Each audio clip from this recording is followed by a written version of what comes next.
Selamat pagi semuanya, selamat pagi Bapak Febri dan juga teman-teman semuanya yang berbahagia. Pertama-tama, marilah kita memuji syukur kepada Tuhan Yang Maha Esa yang telah memberikan rahmat serta kesehatan kepada kita di tengah musim pandemi ini. Langsung saja, kami dari kelompok 10, ada saya sendiri Alisa Koturnada dan juga teman saya Agung Putra Prasetyo, akan mempresentasikan tentang perubahan bunyi. Berikutnya, jenis-jenis perubahan bunyi. Yang pertama ada asimilasi, yang kedua ada disimilisasi, yang ketiga ada modifikasi bunyi, yang keempat ada netralisasi, yang kelima ada zeroisasi, yang keenam metatesis, ketujuh diftonisasi, kedelapan monoftonisasi, dan yang terakhir anaptiksis. Yang pertama, asimilasi. Asimilasi adalah perubahan bunyi dari dua hal bunyi yang tidak sama menjadi bunyi yang sama atau hampir sama. Hal ini terjadi karena bunyi-bunyi bahasa itu diucapkan secara berurutan, sehingga berpotensi untuk saling mempengaruhi dan dipengaruhi. Dalam bahasa Indonesia, asimilasi fonetis terjadi pada bunyi nasal pada kata tentang dan tendang. Bunyi nasal pada tentang diucapkan apikodental karena bunyi yang mengikutinya yaitu huruf T.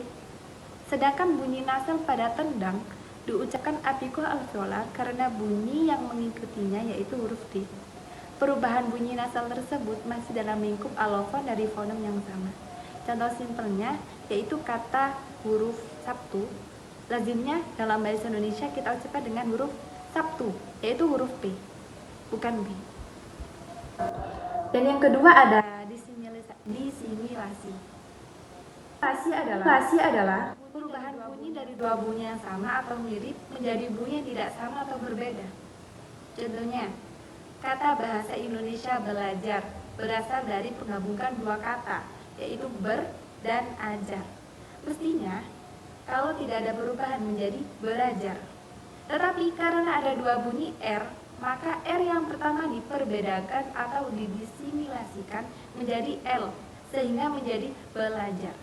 Karena perubahan tersebut sudah menembus batas fonem, yaitu R merupakan alofon dari fonem R, dan L merupakan alofon dari fonem L, maka disebut disimilasi fonetis.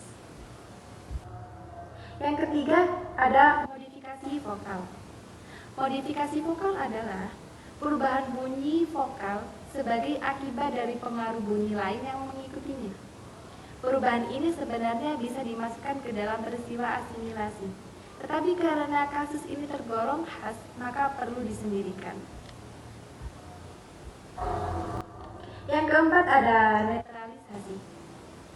Netralisasi adalah perubahan bunyi fonemis sebagai akibat pengaruh lingkungan. Jadi bunyi ini terjadi karena akibat pengaruh lingkungan. Misalnya, fonem P pada silaba akhir pada kata adab dan sebab diucapkan P, adab dan sebab, yang persis sama dengan pengucapan fonem P pada atap dan usap, atap, usap, adab, sebab. P sama P itu bersama.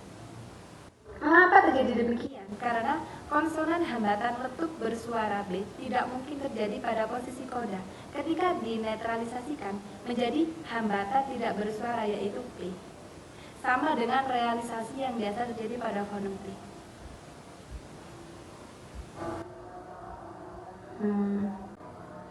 Dan yang kelima ada zeroisasi. Zeroisasi adalah penghilangan bunyi fonemis sebagai akibat upaya penghematan atau ekonomisasi pengucapan. Peristiwa ini biasa terjadi pada penuturan bahasa-bahasa di dunia, termasuk bahasa Indonesia, asal saja tidak mengganggu proses dan tujuan komunikasi.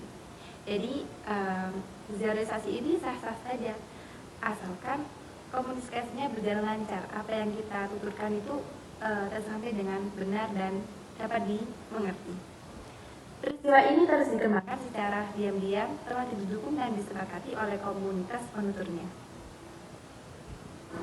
Dalam bahasa Indonesia, sering dijumpai pemakaian kata tak atau tidak untuk tidak, tiada untuk tidak ada, gimana untuk bagaimana, tapi untuk tetapi. Nah, secara tidak sadar, Kita sering mengucapkan kata enggak, padahal itu sebenarnya adalah tidak. Dan kita sering menggunakan kosakata gimana sebagai kata bagaimana. Nah, itu namanya zeroisasi. Padahal penghilangan beberapa fonem tersebut dianggap tidak baku oleh tata bahasa baku bahasa Indonesia. Tetapi karena demi kemudahan dan kehematan, gejala itu terus berlangsung. Zeroisasi dengan model penyingkatan ini biasa disebut kontraksi. Apabila diklasifikasikan, zeroisasi ini paling tidak ada 3 jenis, yaitu aferesis, apokop, dan sim. Selanjutnya untuk nomor 6 adalah metatesis. Metatesis adalah perubahan urutan bunyi fonemis pada suatu kata sehingga menjadi dua bentuk kata yang bersaing. Dalam bahasa Indonesia, kata-kata yang mengalami metatesis ini tidak banyak. Selanjutnya untuk nomor 7 yaitu diftongisasi.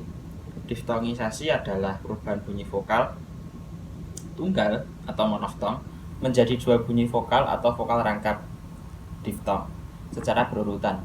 Perubahan dari vokal tunggal ke vokal rangkap ini masih diucapkan dalam satu puncak kenyaringan sehingga tetap dalam satu silaba. Selanjutnya untuk nomor 8 ini monoftongisasi. Ada dua pendapat mengenai ini. Yang satu muslih, yaitu pendapatnya monoftongisasi yaitu merupakan dua bunyi vokal atau vokal rangkap diftong menjadi vokal monoftong. Peristiwa penunggalan vokal ini banyak terjadi dalam bahasa Indonesia sebagai sikap pemudahan pengucapan terhadap bunyi-bunyi diftong. Yang kedua, cair. Monoftongisasi adalah proses perubahan dua buah vokal atau gugus vokal menjadi sebuah vokal. Proses ini banyak terjadi dalam bahasa Indonesia akibat dari ingin memudahkan ucapan. Monoftongisasi adalah proses perubahan bentuk kata yang berwujud sebuah diftong berubah menjadi sebuah monoftong. Jadi monoftongisasi adalah sebuah perubahan dua bunyi vokal menjadi sebuah vokal. Contoh, ramai menjadi rame, kalau menjadi kalau, danau menjadi danau, santai menjadi santai, damai menjadi damai, sungai menjadi sungai. Yang ke-9 yaitu anaptikis. Anaptikis atau suara bakti adalah perubahan bunyi dengan jalan menambahkan bunyi vokal tertentu di antara dua konsonan untuk memperlancar ucapan. Bunyi yang biasa ditambahkan adalah bunyi vokal lemah. Dalam bahasa Indonesia, penambahan bunyi vokal lemah ini biasa terdapat dalam klaster. Itu yang menurut Muklis. Selanjutnya menurut Cair, anaptiksis adalah proses penambahan bunyi vokal di antara dua konsonan dalam sebuah kata atau penambahan sebuah konsonan pada sebuah kata tertentu. Contoh, putra menjadi putra, putri menjadi putri, bahtera menjadi bahtera, serigala menjadi serigala. Jadi, anaptikis adalah perubahan bentuk kata dengan penambahan bunyi vokal tertentu di antara dua konsonan. Nah, ini selanjutnya.